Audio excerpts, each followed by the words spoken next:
Imagine waking up one day to discover that most people around you no longer question anything, that the world has become so loud, so fast, and so saturated with information that the human mind, once a powerful tool for inquiry, discernment, and growth, has dulled into passive acceptance.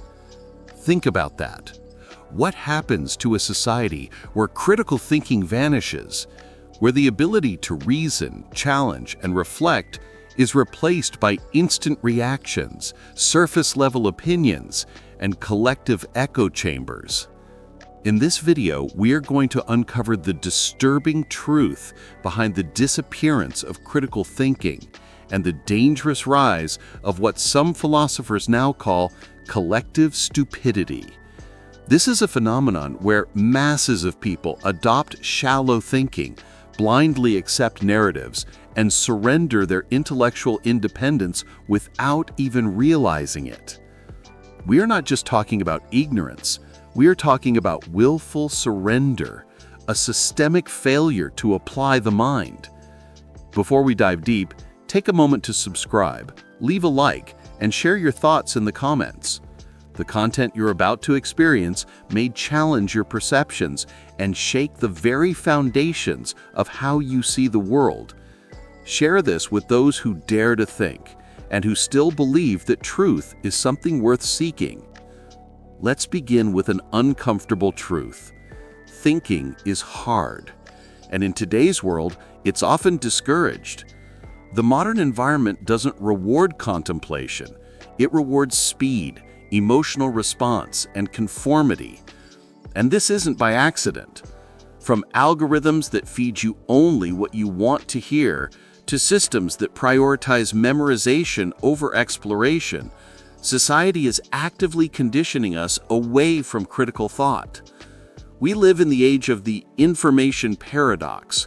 We have access to all the knowledge in human history, yet we seem to know less because we lack the mental filter to process it. Our problem isn't a lack of information, it's a failure of attention and discernment. Look at the cult of speed. Every piece of digital content, from a 6-second video to a breaking news alert, is designed to be consumed now.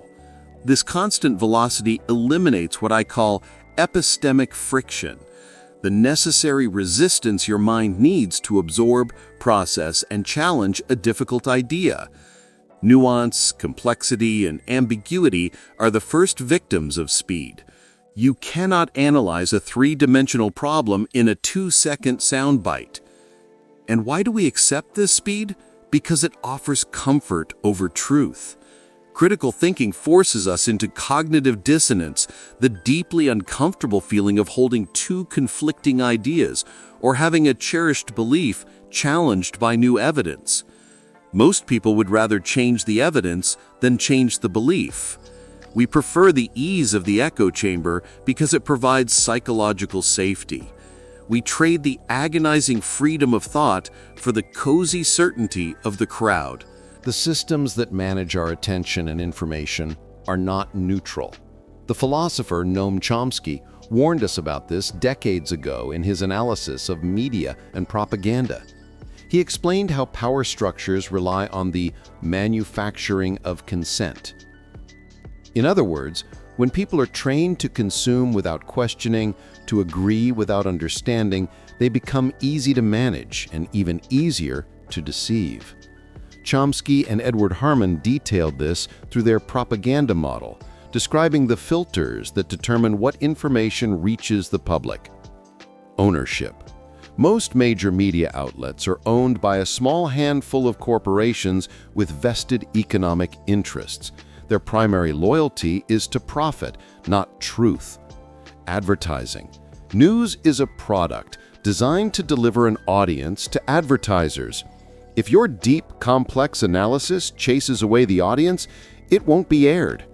You, the viewer, are not the customer. You are the product being sold. Flack.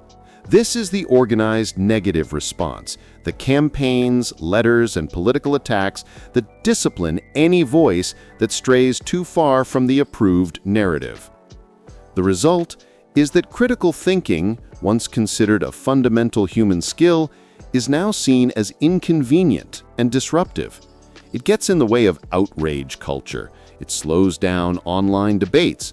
It challenges powerful ideologies. It dares to ask, but is this really true? In a world obsessed with being right, simply asking that question is seen as dangerous. Critical thinking is the ultimate act of individual defiance. It is saying, before I consent to this narrative, I will use my own mind. We must understand, this is not a personal failing of intelligence, but a structural design of compliance. How did we get here on a psychological level? The problem runs deep into how the brain operates. The Nobel Prize-winning psychologist Daniel Kahneman, in his work Thinking, Fast and Slow, showed that our brains operate using two systems. System 1. Fast, intuitive, automatic, emotional. It jumps to conclusions, uses snap judgments, and conserves energy. It's what allows you to drive a car or stop at a red light. System 2. Slow, deliberate, analytical, cautious.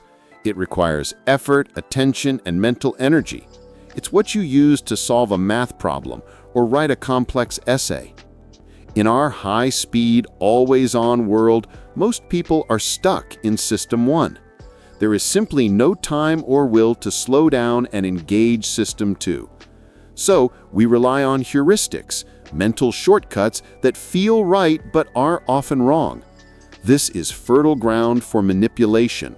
Politicians, marketers, and media outlets understand how to exploit these shortcuts. They package complex issues into simple binaries, use emotionally charged language to bypass reason, and repeat narratives until they feel familiar and true. Once we accept something is true, our brains begin to defend that belief regardless of evidence.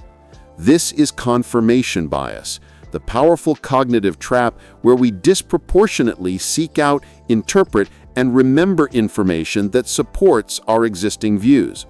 The mind is not a truth-seeking mechanism, it's a coherence-seeking mechanism. It wants the story to make sense, even if the story is false. 1930 to 2400. The decline of deep reading and the rewiring of the brain. Another disturbing trend is the decline of deep reading. Neuroscientist Marianne Wolf describes how our brains are being rewired by digital media. The human brain was not naturally built to read. It's an acquired skill that requires significant cognitive effort. Deep reading demands sustained attention, forcing the mind to follow a complex argument, synthesize multiple points, and engage in abstract thought. But we now skim more, jump between tabs, and struggle to maintain focus. The constant interruptions of notifications, the little dopamine hits, condition the brain for fragmented, shallow consumption. The catch. Critical thinking requires sustained attention. You cannot analyze, reflect, or truly understand if your attention span is constantly fractured. Ask yourself, when was the last time you read an entire, challenging article without checking your phone?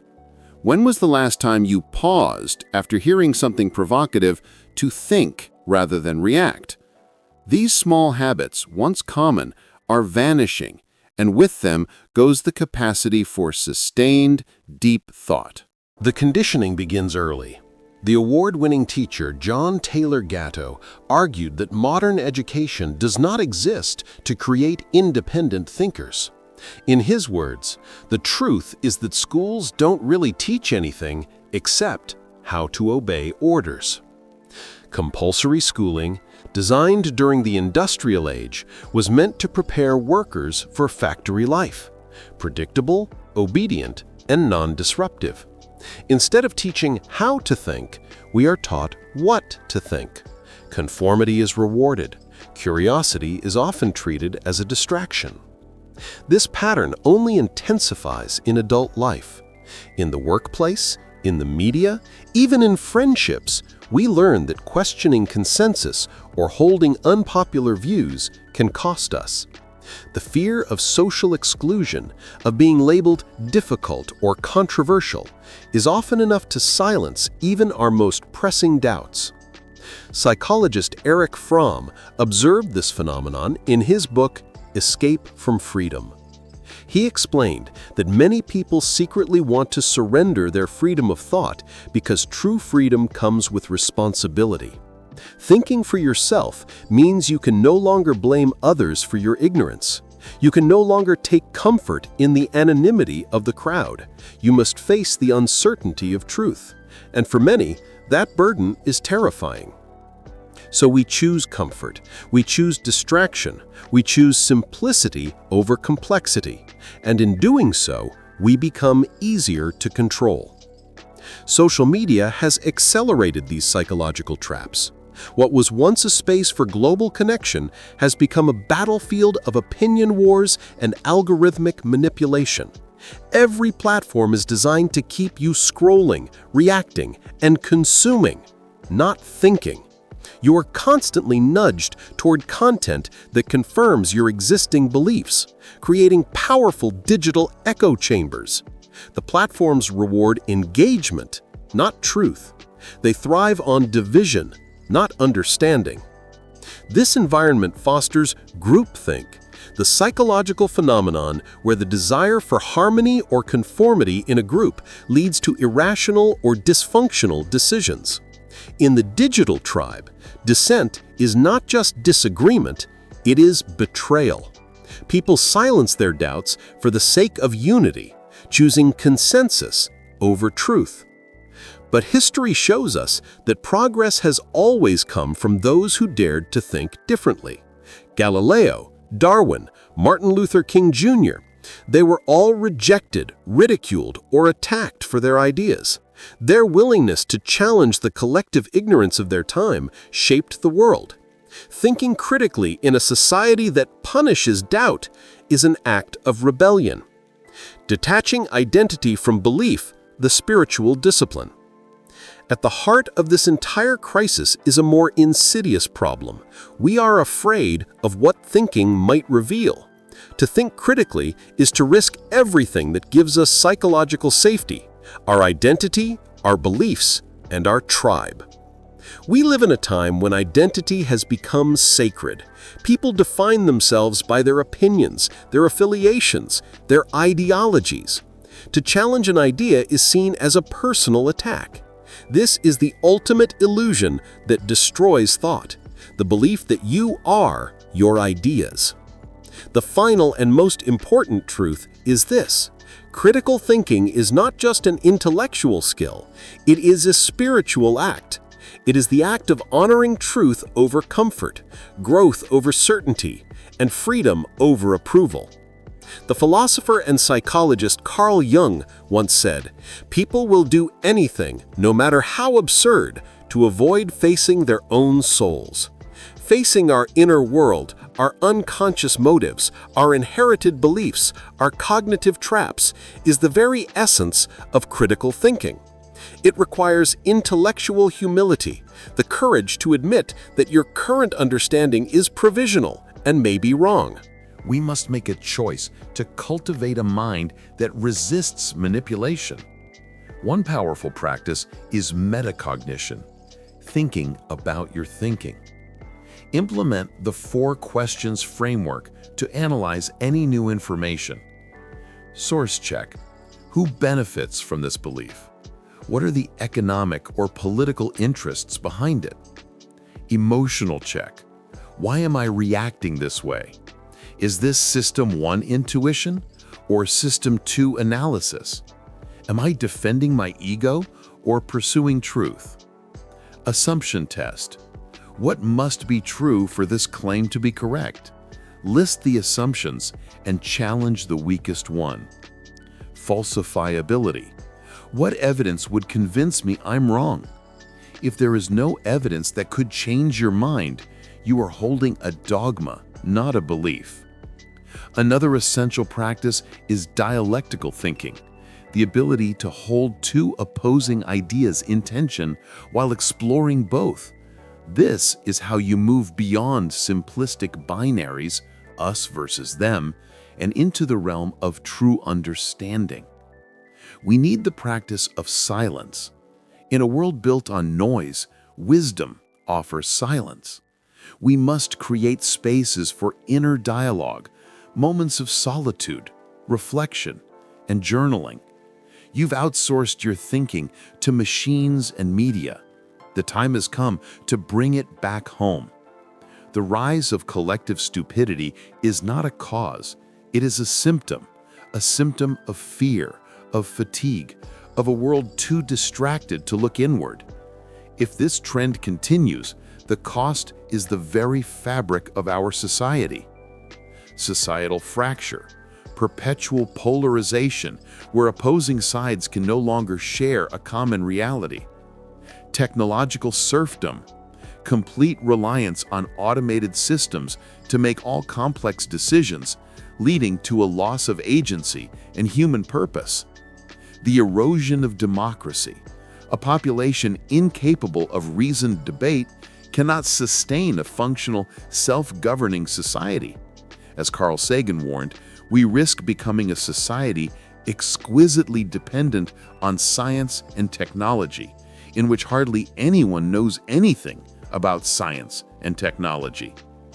The question we must ask is not just who benefits when we stop thinking, but what do we lose when we give up our capacity for clear thought? We lose our autonomy. We lose our creativity. We lose our soul's potential. Your journey to reclaim your mind is a rejection of intellectual laziness. When you begin to think critically, everything changes. You become harder to manipulate. You begin to see through the illusion. You stop being a passive consumer of ideas and become an active seeker of truth. This is what the world needs now more than ever.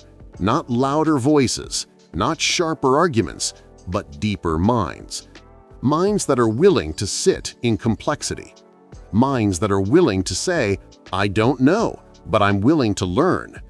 Minds that are no longer seeking to win debates, but to understand reality.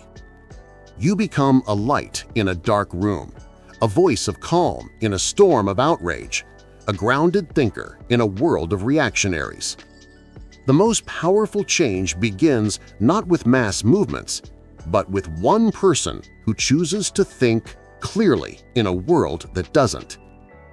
This is your invitation, not just to think, but to wake up, to stop living as a product of your environment and start becoming the architect of your mind.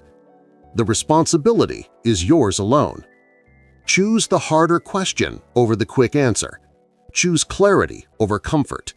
Choose reality over rhetoric. Every moment you pause to reflect instead of react, every time you ask a question instead of assuming the answer, you reclaim your power. Let the others sleepwalk through slogans and screens. Let them trade their freedom for validation, but not you. You are awake now, and once you awaken, you can never go back. The most revolutionary thing you can do in this moment is not to shout, not to conform, not to repeat, but to think. If this message resonated with you, share it not because it's trendy, but because it's necessary. Leave a comment with your reflections, your doubts, your insights, because critical thinking doesn't grow in silence. It grows in dialogue. Stay curious, stay awake, and above all, keep thinking. Thank you for listening.